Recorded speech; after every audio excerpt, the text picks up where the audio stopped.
Assalamualaikum warahmatullahi wabarakatuh. Seperti yang dijanjikan, right? Tajuk insurans. Tajuk insurans, kita terus kepada bab 3, overview, apa yang awak kena tengok. Untuk overview ni, kita akan ada dua bahagian. Bahagian teori dan juga bahagian pengiraan, kira-kira, calculation. Insurans yang pertama yang awak kena tahu ialah jenis insurans. Jenis insurans. Jenis insurans ni dia terbahagi kepada dua. Yang pertama ialah am, yang kedua ialah hayat. Yang kedua ialah awak akan tengok on apa itu insurans kelompok. Insurans kelompok tu apa? Kita tengok nanti. Ini ialah bahagian teori. Habis, tutup cerita. Tengok pula bahagian pengiraan, kira-kira, calculation. Yang pertama ialah awak akan kira macam mana kita nak kira insurans hayat. Nilai premium bagi insurans hayat. Macam mana nak kira dia? Nanti kita tengok. Kedua, kita nak kira untuk insurans motor. Pengiraan bagi insurans motor. Insurans motor ni ini best sikit sebab dia ada banyak benda. Yang paling powerful sekali untuk insurans motor ialah comprehensive. Ini package. Kita panggil package comprehensive. Package. Contoh, kalau macam seseorang tu dia ada kereta ataupun dia ada motor. Apa-apa kenderaan bermotor lah dekat sini kereta ke motor ke, tak kisahlah itu kereta, tapi still ada motor dalam tu dia mesti akan terikat dengan package untuk beli insurans motor ni. Sama ada komprehensif, pihak ketiga kebakaran kecurian ataupun akta. Yang paling powerful maksudnya dia cover semua benda, itu ialah komprehensif. Yang kedua, bawah sikit ialah KKK, pihak ketiga kebakaran dan kecurian. Bawah lagi pihak ketiga. Dia dua benda yang berbeza pihak ketiga kebakaran kecurian dengan pihak ketiga, dia dua benda yang berbeza. Dan lagi satu, polisi akta. Empat benda ni berbeza, coverage dia pun berbeza. So macam mana kita kena tengok nantilah lepas ni. Itu insurans motor. Dan yang terakhir ialah kita akan tengok macam mana kita nak kira insurans motor dah. Insurans apa dia panggil? Insurans harta. Kita akan kira on insurans harta. Insurans harta ni terbahagi pada dua pula. Yang pertama ialah kebakaran. Yang kedua ialah insurans harta, kebakaran. Lagi satu kita boleh tengok juga on yang hospital tu apa? Allah, cuba ingat. Sekejap.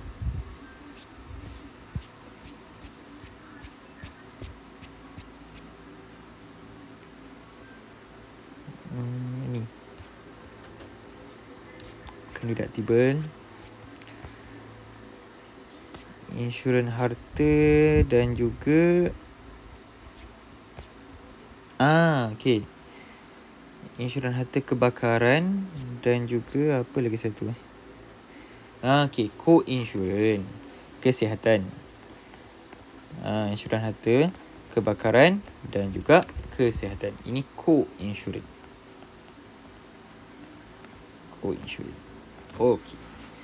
Yang tu kita akan tengok dalam bab ni.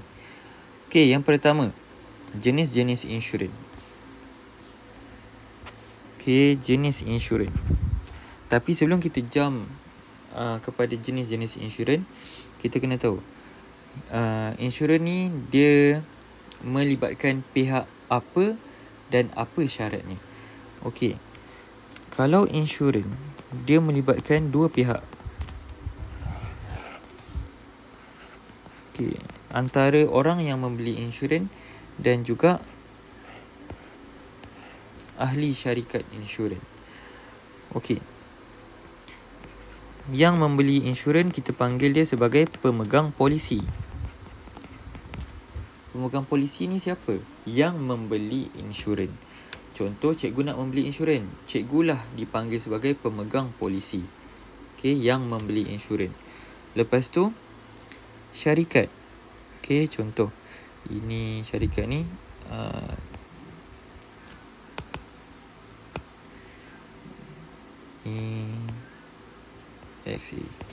Okey. Contoh, ini syarikat insurans. Syarikat insurans ni, kita panggil dia sebagai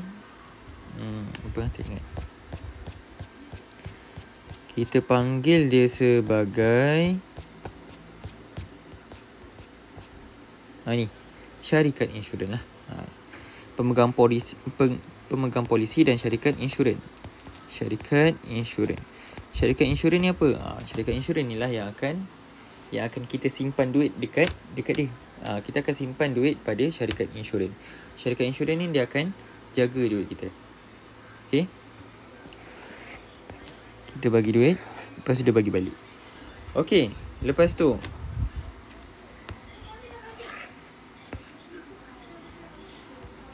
apa lagi yang kita kena tahu? Dia mesti kena ada premium. Okey, nilai yang kita bayar kita panggil sebagai premium. Berapa nilai yang kita bayar untuk insurans kita? Berapa package yang kita ambil? Itu ialah premium. Sebanyak RM250,000. Okey, itu ialah nilai premium. Okey, lepas tu apa lagi? Dengan syarat-syarat tertentu. Syarat-syarat tu kita panggil kontrak insurans. Kontrak insurans. Dalam kontrak ni kita terikat dengan sesuatu perjanjian.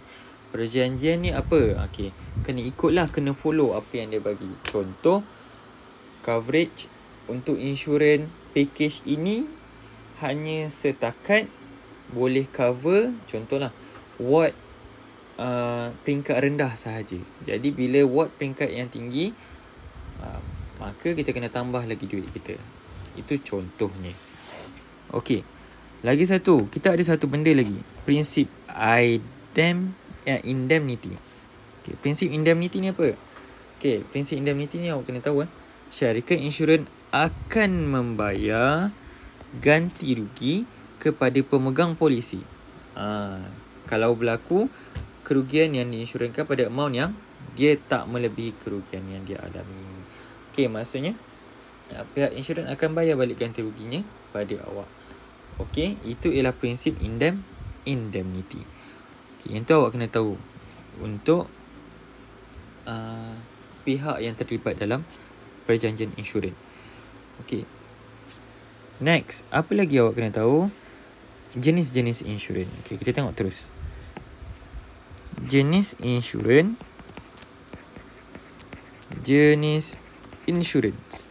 Jenis insurans kita ada dua.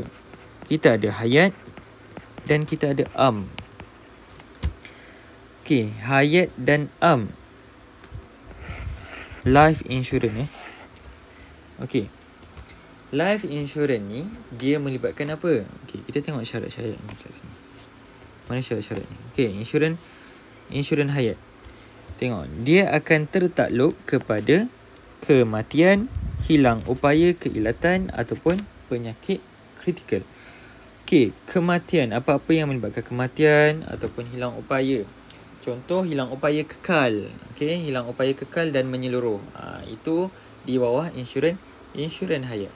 Dan juga penyakit kritikal. Okey, awak tengok bawah ni, dia kata dia menyediakan perlindungan kewangan kepada ahli keluarga yang bergantung pada pemegang polisi apabila pemegang polisi meninggal dunia. Right.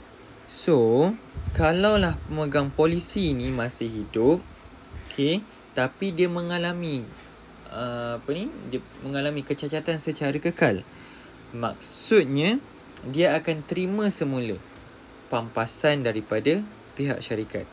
Tapi kalaulah pemegang insurans, pemegang polisi tersebut dia meninggal dunia, maka duit yang dia simpan pada syarikat insurans tu dia akan bagi kepada ahli keluarga. Okay. Contoh, kalau ni, okay, Ali dia beli insurans. Okay, dia ada dua kemungkinan yang akan berlaku. Okay, Ali ni jatuh sakit. Bila jatuh sakit ataupun kejadian tak diingini berlaku lah. Okay, jadi dia ada dua je kemungkinan, sama ada dia meninggal dunia, kematian, ataupun kecacatan kekal.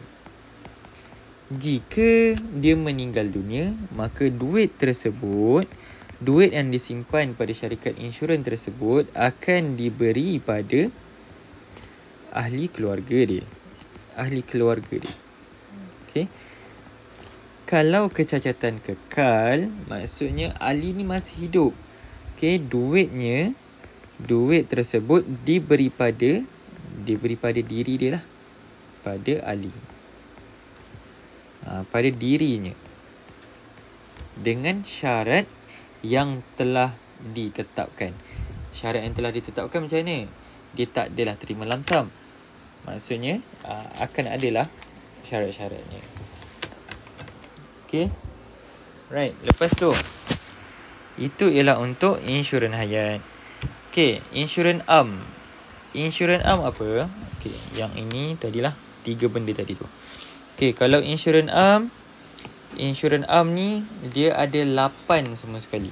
Insurans yang tak di cover dalam hayat. Antaranya ialah insurans kebakaran, insurans motor, lagi insurans pelancongan nama dia. Sekejap tengok. Insurans bukan pelancongan, perjalanan. Insurans perjalanan. Lagi apa lagi? Insurans perubatan dan kesihatan tadi dah. Insurans motor kemalangan. Okey. Kebakaran. Insurans motor kebakaran, perjalanan, kemalangan.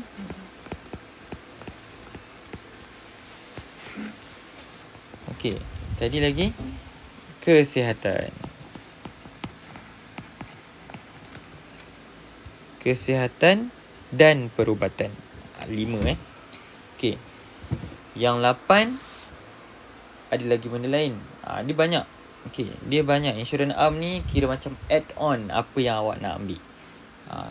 Dia terikat pada sesuatu tempoh tertentu.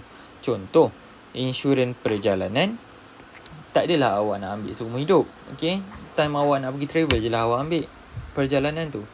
Motor, insurans motor, kalau orang tu tak ada kenderaan, orang tu tak ada kereta, tak perlulah nak ambil insurans motor. Macam tu juga dengan insurans kebakaran.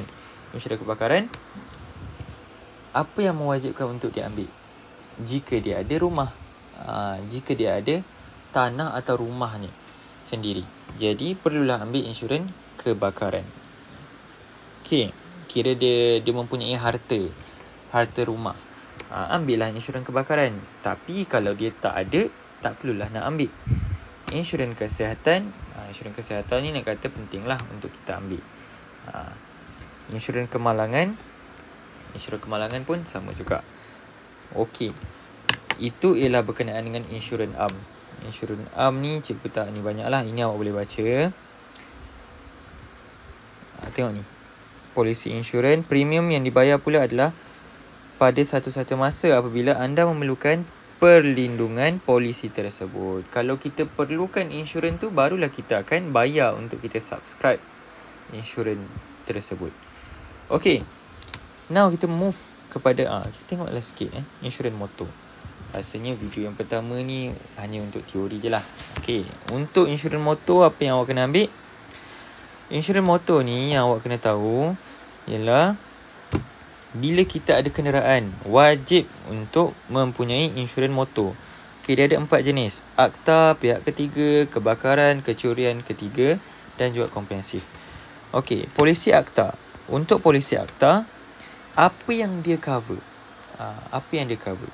Yang dia cover ataupun yang dia lindungi ialah hanya liability kepada pihak ketiga akibat kecederaan dan kematian.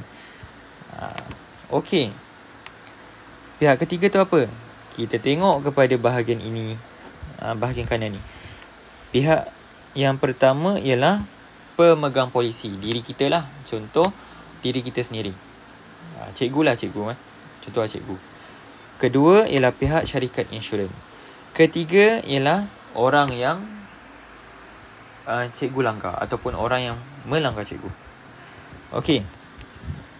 Jadi dekat sini, jikalah cikgu hanya ada akta sahaja, polisi akta. Polisi akta terhad. Kalau polisi akta ni dia terhad macam mana? Dia hanya cover liability pihak ketiga sahaja. Okey. Dia hanya lindungi liability pihak ketiga. Jadi apa yang dia tak cover? Dia tak cover pun dekat cikgu punya kereta, tak cover kerugian kereta cikgu akibat daripada kebakaran ke, ataupun kereta cikgu yang terlibat dengan apa lagi, kecurian ke, dia tak cover. Even harta benda orang yang cikgu langgar tu pun dia tak cover juga. Dia hanya cover pada kecederaan dan kematian orang yang cikgu langgar tu sahaja. Okay, contoh kalau orang tu cedera, okay, dia akan cover. Itu sahaja. Okay, lepas tu kalau cikgu ambil up sikit, biasa akta ni yang paling murah lah. Akta dengan pihak ketiga dia sama je. Okay, sama harga. Okay, pihak ketiga dia akan cover apa pula? Pihak ketiga dia cover dua benda. Maksudnya orang yang cikgu langgar tu je. Maksudnya contoh, cikgu berlanggar dengan Ahmad. Okay, so kalaulah orang tu dia nak claim insurans pada kereta cikgu, okay, dia nak claim insurans pada kereta cikgu. Okay, dia boleh claim insurans dekat untuk cover dia punya kecederaan dan juga cover dia punya kerugian. Maksudnya kalau ada kerosakan kereta dia, cikgu lah yang kena tanggung. Faham tak? Okay, itu ialah berkenaan dengan pihak ketiga. Kalau pihak ketiga kebakaran dan kecurian, okay, ini up lagi. Maksudnya bayaran dia semakin bertambah. Okay, fee dia semakin bertambah. Kalau pihak ketiga kebakaran dan kecurian, banyak benda sikit lah yang dia akan cover. Apa dia? Dia akan cover on, dia akan cover, contoh kalau cikgu langgar kereta orang, dia akan claim cikgu punya insurans. Okay, dia akan claim cikgu punya insurans, tapi dia claim on apa? Okay, cikgu kena bayar dekat kecederaan dia, cikgu kena bayar dekat harta benda dia yang dah rosak, dan juga dekat sini cikgu boleh untuk keluarkan insurans bagi membayar cikgu punya kenderaan sendiri disebabkan oleh kebakaran dan juga kecurian. Okey, dekat sinilah earning dia. Okey, dekat sini macam mana? Maksudnya, okay, kalau terlibat dengan kemalangan. Kalau terlibat dengan kemalangan ni tak adalah kebakaran dan kecurian. Kalau kemalangan jalan raya, dia hanya melibatkan kecederaan pihak ketiga, kecederaan orang yang cikgu langgar dan juga kerugian harta benda dia. Tapi what if kalau kereta cikgu ni terlibat dengan kebakaran? Kalau kereta cikgu terlibat dengan kebakaran, siapa yang akan claim? Cikgu lah yang akan claim. Okay, cikgu akan claim insurans tu. Cikgu boleh tak claim insurans? Yes, boleh. kalau berada di luar daripada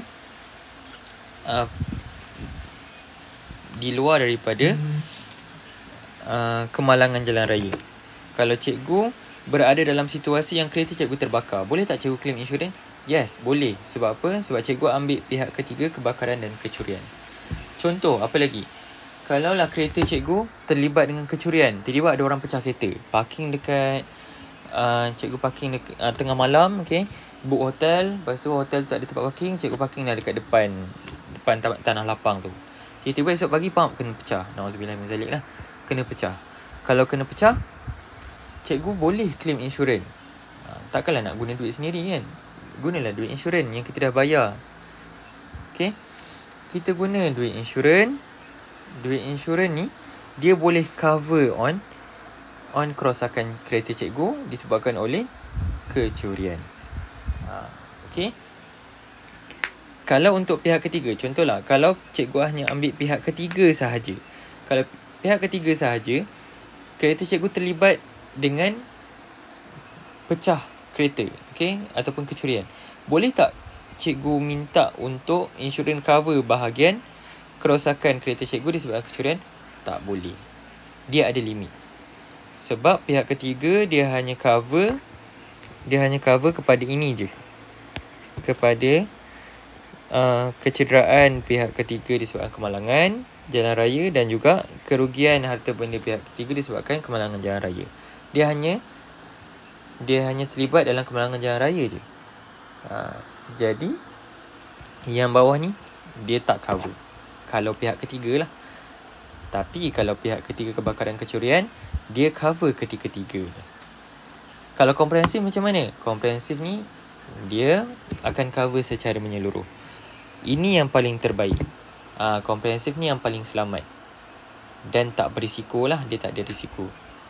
Kenapa? Sebab kalaulah kereta cikgu terlibat dengan kemalangan jalan raya, dia akan cover. Okay. Kalaulah kereta cikgu dia terlibat dalam kebakaran dan kecurian, dia akan cover juga. Okay. Dan juga ini kerosakan dan kerugian disebabkan oleh kemalangan jalan raya. Ini pun kemalangan jalan raya.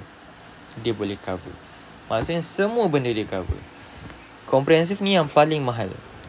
Ini paling mahal. Paling mahal. Contohlah, okay, kalau macam cikgu kereta cikgu ialah Beza. Okay, kalau Beza RM every year cikgu akan bayar 1,400 plus. Okay, 1,400 untuk insurans. Right? Insurans apa yang cikgu ambil? Cikgu ambil komprehensif. Sebab mengelakkan risiko yang berlaku. Okay. Lepas tu dia ada bayaran yang murah. Bayaran yang murah dia apa? Bawahnya ialah pihak ketiga kebakaran kecurian. K.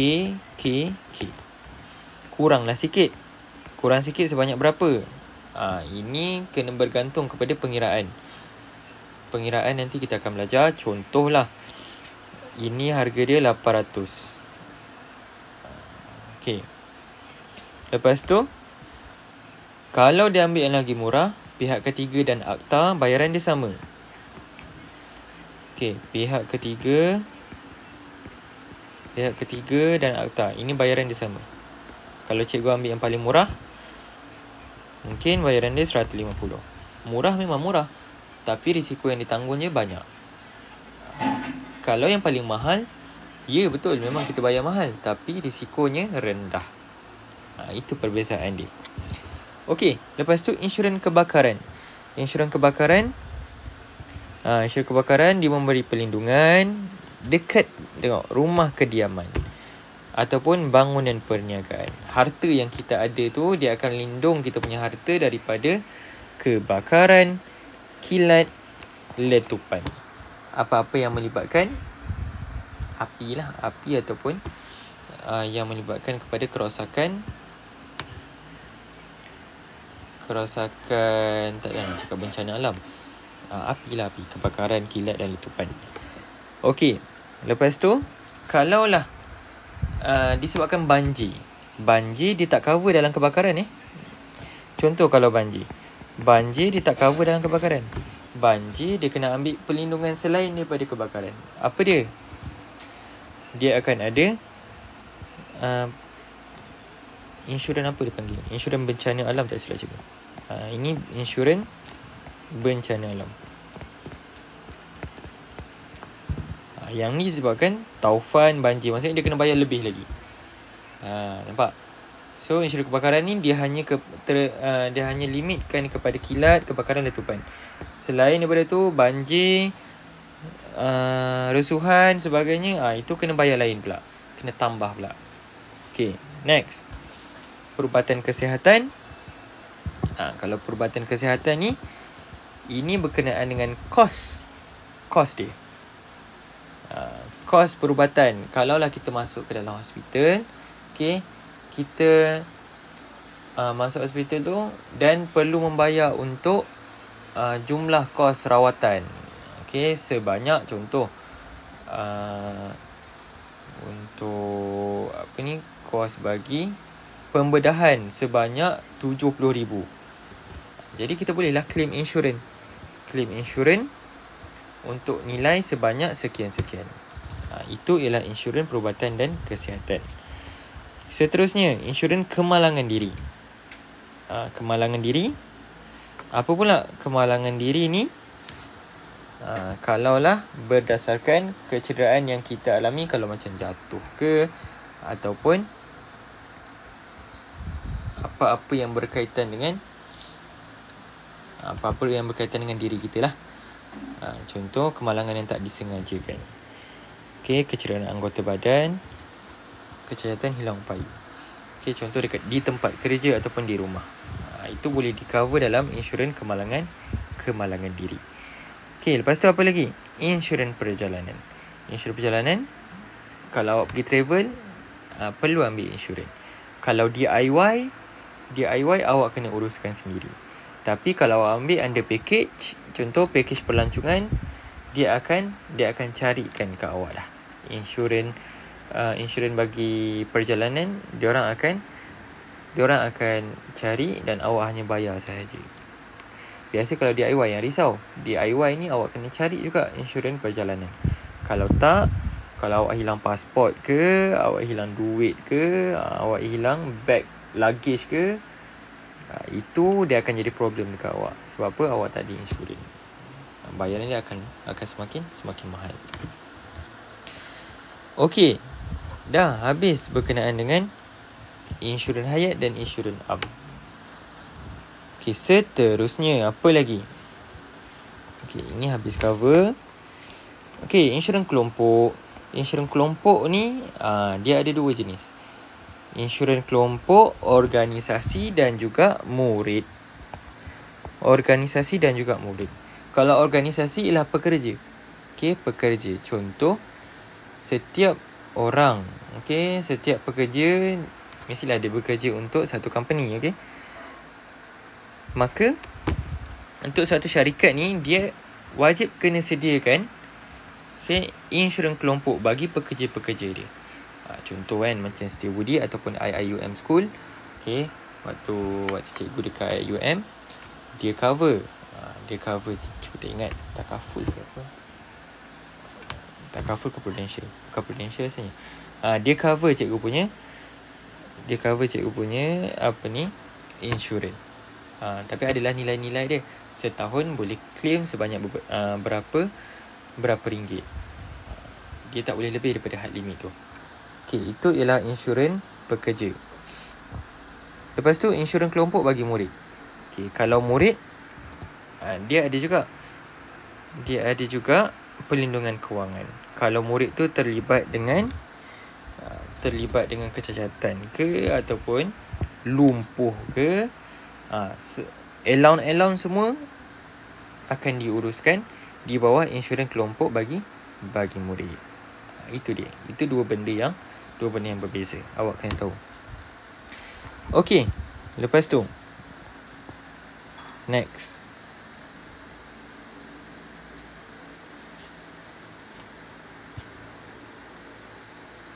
Okey, cuba tengok soalan ni. Menarik juga ni. Okey, pada suatu hari kereta Melissa telah melanggar sebuah kereta lain dalam satu kemalangan dan dia didapati bersalah. Akibat kemalangan itu, kedua-dua buah kereta mengalami kerosakan teruk dan pemandu kereta yang dilanggar Melissa mengalami kecederaan patah kaki. Ini tadilah liability kecederaan tu. Okey, yang pertama. Melissa ingin membuat tuntutan kerosakan bagi kedua-dua buah kereta serta kos rawatan kecederaan pemandu tersebut. Okey, nampak ni. Dia kata tuntutan yang boleh dibuat kalau dia insurankan kereta dia dengan polisi pihak ketiga. Polisi pihak ketiga tadi, polisi yang ketiga yang paling rendah. Dia ada limit. Jadi, apa je yang Melissa ni boleh claim daripada insurans dia? Melissa ni dia boleh claim dua benda je. Yang pertama, liability, kecederaan atau kematian pihak ketiga. Maksudnya, insurans dia hanya boleh cover untuk perubatan orang yang dilanggar itu. Orang yang dia langgar. Dan juga apa lagi insurans dia boleh cover? Insurans dia boleh cover kepada kereta pihak ketiga.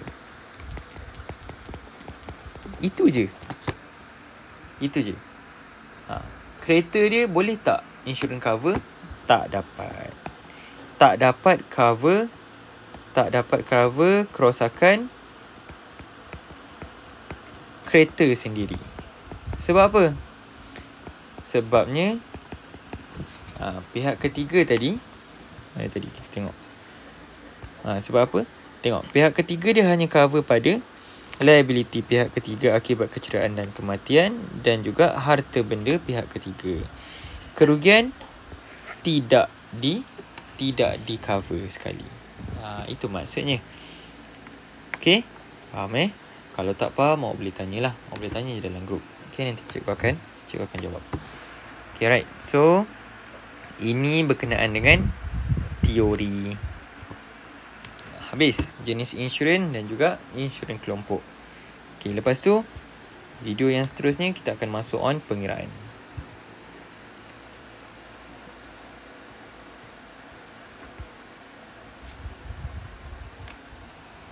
Okay, nanti kita akan buat on pengiraan. Baik, ni pengiraan insurans hayat petang ni. Okay, Assalamualaikum.